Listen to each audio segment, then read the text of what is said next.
नमस्कार विद्यार्थी मित्रों। हमारा पॉइंट चल रहा था औद्योगिक क्षेत्र का महत्व। तो आज हम इस वीडियो में सबसे पहले औद्योगिक क्षेत्र के जितने मुद्दे हैं उनकी चर्चा कर लेते हैं। तो आप देखिए, ये रहा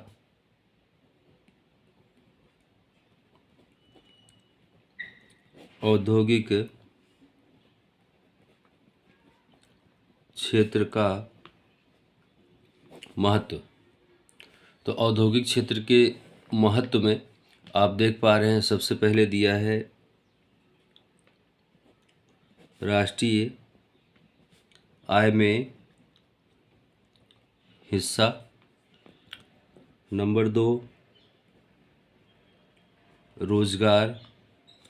नंबर 3 निर्यात आय। नंबर 4 अर्थतंत्र का संतुलित विकास। नंबर 5 कृषि का आधुनिकीकरण। नंबर 6 अर्थतंत्र का मजबूत ढांचा। और नंबर 7 सामाजिक ढांचे में परिवर्तन। तो इस तरह से विद्यार्थी मित्रों, ये औद्योगिक क्षेत्र का महत्व के 7 पॉइंट हैं जिनकी चर्चा हम करेंगे। ठीक है, सबसे पहले आपको क्या करना है, ऐसे पॉइंट लिख के और याद करना है। अगर आपको मुद्दे याद रहते हैं तो आप आसानी से तैयारी अच्छी तरह से कर पाते हो, और अगर आपको मुद्दे याद नहीं रहते हैं तो तैयारी करने में थोड़ी समस्या रहती है। ठीक है, क्योंकि ये जो पॉइंट्स दिए हुए हैं, पॉइंट्स के आधार पर आप इसमें अच्छी तरह से लिख भी पाओगे। तो चलिए देखते हैं। पहला पॉइंट, जैसे कि राष्ट्रीय आय में योगदान जो हिस्सा है। भारत में स्वतंत्रता के पूर्व, पूर्व का मतलब होता है पहले। बहुत सारे बच्चों को पूछा जाता है पूर्व का मतलब तो दिशा बताते हैं कि पूरब दिशा, तो गलत है। ठीक है, पूर्व का मतलब है पहले। कृषि क्षेत्र का अर्थतंत्र पर गहरा प्रभाव था। ठीक है, जो क्रमशः औद्योगिक विकास के कारण क्या हो गया, घटा। किसके कारण घट गया, औद्योगिक विकास के कारण। क्योंकि जब उद्योगों का विकास बढ़ा तो कृषि क्षेत्र पर लोगों का ध्यान क्या हुआ, कम हो गया। इसलिए जिसके विपरीत उद्योगों का राष्ट्रीय आय में हिस्सा भी बढ़ा, क्योंकि कृषि क्षेत्र से हिस्सा अगर घटेगा तो कहाँ बढ़ रहा है, औद्योगिक क्षेत्र में। तो हिस्सा राष्ट्रीय आय का भी कहाँ बढ़ेगा, औद्योगिक क्षेत्र में। अर्थतंत्र के आयोजित प्रयासों के फलस्वरूप उद्योगों ने राष्ट्रीय आय में अपने हिस्से में बढ़ोतरी कर ली। ठीक है, औद्योगिक क्षेत्र बढ़ा तो राष्ट्रीय आय का हिस्सा भी उसमें बढ़ा। तो अपेक्षाकृत कम था, फिर भी जितनी अपेक्षा रखी गई थी उससे कितना हुआ, कमी देखने को मिला। अब आप यहाँ पर देख पाएंगे 1951 में राष्ट्रीय आय का हिस्सा कितना था, 16.6%। कितना था 1951 में राष्ट्रीय आय, तो 16.6%। जबकि 2013-14 में कितना हो गया, बढ़कर 27। कितना हो गया, 27%। तो औद्योगिक क्षेत्र द्वारा प्राप्त हुआ। इस पर से कहा जा सकता है कि राष्ट्रीय आय में औद्योगिक क्षेत्र का हिस्सा बढ़ा। क्या हुआ, क्योंकि देखो पहले 16.6 था, बाद में बढ़कर कितना हुआ, 27। तो औद्योगिक क्षेत्र का हिस्सा क्या हुआ, बढ़ा। यह बात विशेष रूप से उल्लेखनीय है कि सेवा क्षेत्र के विकास में भी औद्योगिक क्षेत्र का योगदान महत्वपूर्ण रखता है। तो सेवा क्षेत्र में ही नहीं, औद्योगिक क्षेत्र जो है वह कृषि क्षेत्र और सेवा क्षेत्र दोनों में क्या करता है, महत्वपूर्ण योगदान रखता है। क्योंकि औद्योगिक क्षेत्र से लोगों को यंत्र मिलते हैं, और यंत्र के द्वारा ही सेवा क्षेत्र चलेगा, और यंत्र के द्वारा ही कृषि क्षेत्र चलने वाला है। चलिए दूसरा पॉइंट देखते हैं, रोजगार। तो भारत अत्यधिक जनसंख्या वाला देश है, जिसमें श्रम की पूर्ति पूर्ण रूप से रोजगार के दृष्टिकोण से उत्पादक कार्य में समावेश नहीं किया जा सकता। क्या हो सकता है, समावेश नहीं किया जा सकता है। इसलिए अर्थतंत्र में रोजगार के अवसरों के अभाव के कारण बेरोजगारी की समस्या अत्यंत जटिल बन गई, मतलब बहुत कठिन बन गई है। औद्योगिक क्षेत्र में आयोजित प्रयासों के फलस्वरूप विकास होने से उसकी रोजगार प्रदान करने की जो क्षमता है उसमें वृद्धि हुई है। औद्योगिक क्षेत्र में क्या किया गया है, वृद्धि देखने को मिला है। अब औद्योगिक क्षेत्र में रोजगार पाने वाले लोगों की जो संख्या है 1951 में कितनी थी, 10.6%। कितनी थी 1951 में, 10.6%। लेकिन जो बढ़कर 2011-12 में कितनी हो गई, 24.3%। तो जिस तरह से हमने देखा कि राष्ट्रीय आय में हिस्सा 1951 में कितना था, 16.6%। 13-14 में बढ़कर कितना हो गया, 27%। उसी तरीके से रोजगार पाने वाले लोगों का प्रमाण भी हमने देखा कि 1951 में 10.6% था और जो बढ़कर 2011-12 में कितना हो गया, 24.3%। तो छोटे पैमाने के उद्योग जो श्रम प्रधान उद्योग उत्पादन पद्धति हैं, जो छोटे पैमाने के उद्योग हैं वो कौन से हैं, श्रम प्रधान उत्पादन पद्धति हैं। उनके लिए विस्तार क्या हुआ, काफ़ी आमूल परिवर्तन लेकर आया और लोगों को इसमें काफ़ी फायदा भी देखने को निर्यात आया। पहले क्या हुआ, राष्ट्रीय आय में हिस्सा देखने को मिला। दूसरा, रोजगार प्राप्त लोगों की संख्या देखने को मिली। अब क्या हुआ, जो वस्तुओं का उत्पादन हुआ है उसका निर्यात देखेंगे। तो कृषि क्षेत्र की तरह औद्योगिक क्षेत्र भी अपना उत्पादन बढ़ाकर, जिस तरह से कृषि क्षेत्र अपना उत्पादन बढ़ाना चाहती है उसी तरीके से औद्योगिक क्षेत्र ने भी अपना उत्पादन बढ़ाया।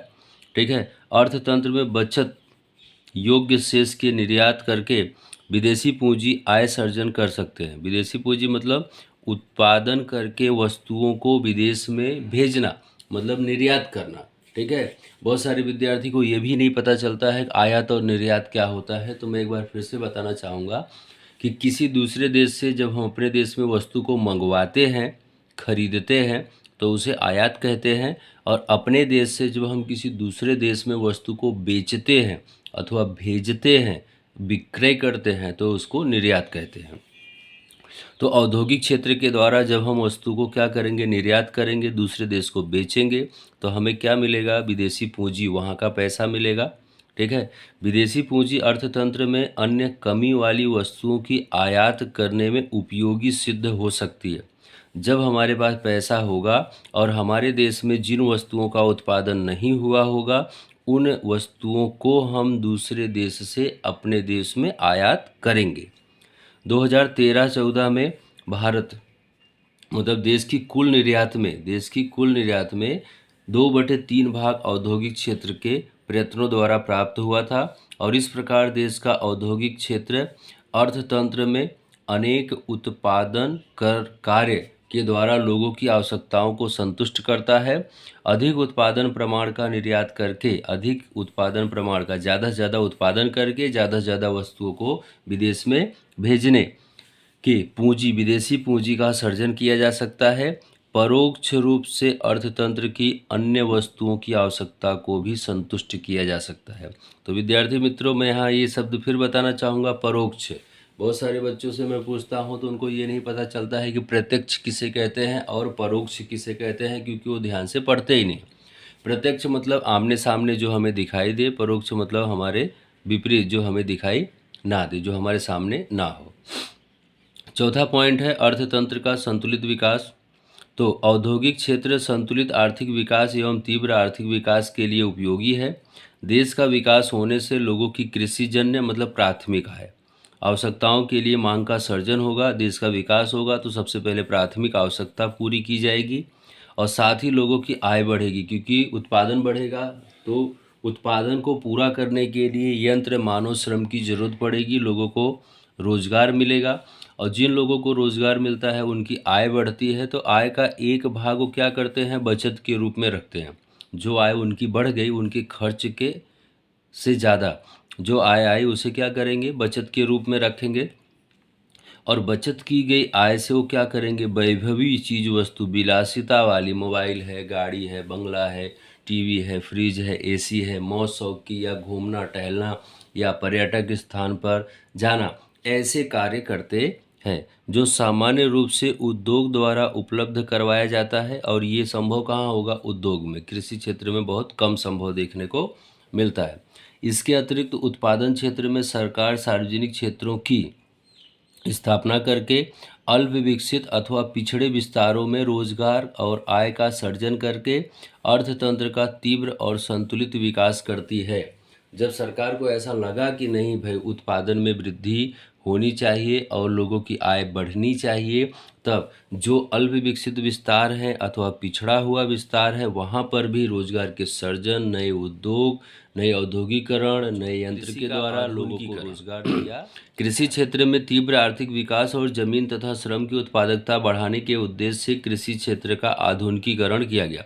प्राचीन समय में खेती मानव श्रम और बैल के द्वारा, हल के द्वारा या सामान्य साधनों के द्वारा होता था, तो उत्पादन की जो वृद्धि थी वो बहुत कम देखने को मिलती थी।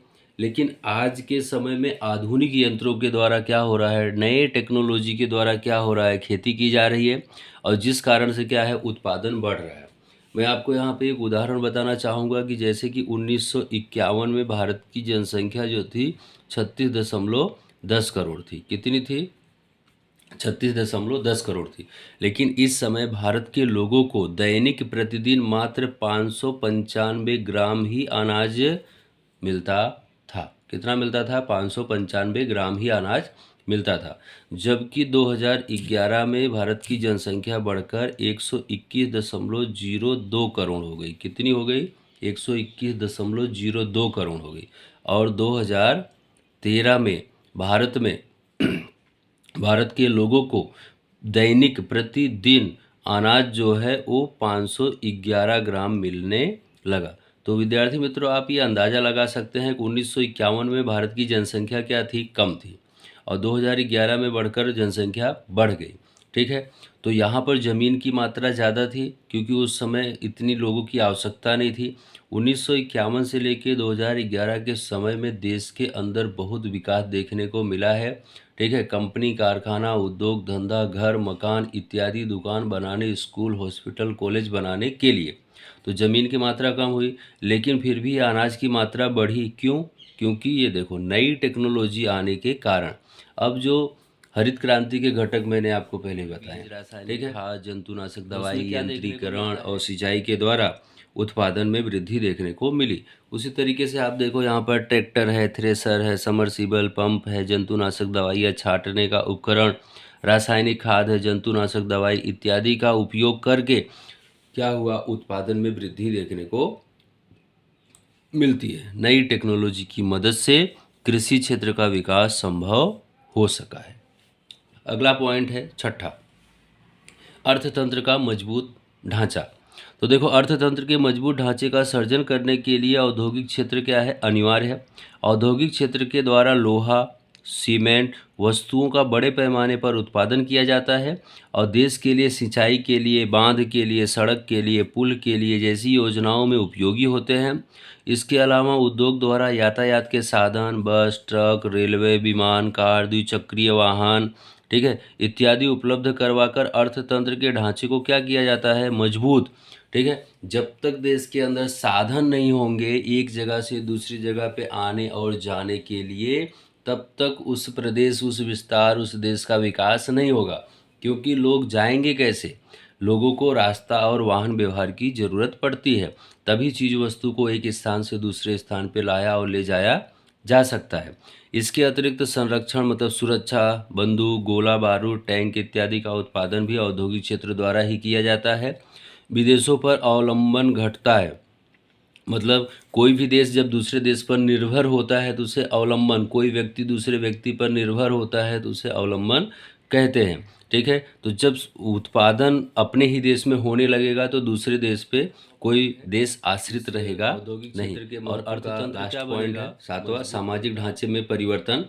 आप देख पा रहे हैं औद्योगिकरण से नई औद्योगिक संस्कृति का सर्जन होता है। उद्योगों के द्वारा नई औद्योगिक संस्कृति का सर्जन होगा जिसमें अनुशासन, परिश्रम, प्रतिस्पर्धा, समूह प्रवृत्तियाँ, स्वनिर्भरता, सहयोग, आपसी समझ, नव संशोधन, संस्था की क्षमता जैसे गुणों का विकास देखने को मिलता है। ये औद्योगिकरण के कारण हुआ। नया देखते थे, इसके विपरीत देखते थे, इसके विरुद्ध देखते थे। अंधश्रद्धा, प्रारब्धवाद, संकुचित मानसिकता, जड़ मानसिकता जैसे विचारों में कमी हुई। ये पहले देखा जाता था। ठीक है, पहले लोगों की मानसिकता जड़, संकुचित होने के कारण करते थे और ना विकास हो पाता था। और नई आधुनिक पद्धति के द्वारा सामाजिक बदलाव देखने को मिला और जिससे अर्थतंत्र में प्रेरक बल सिद्ध होता है। तो विद्यार्थी मित्रों, ये पॉइंट यहाँ पे पूरा होता है।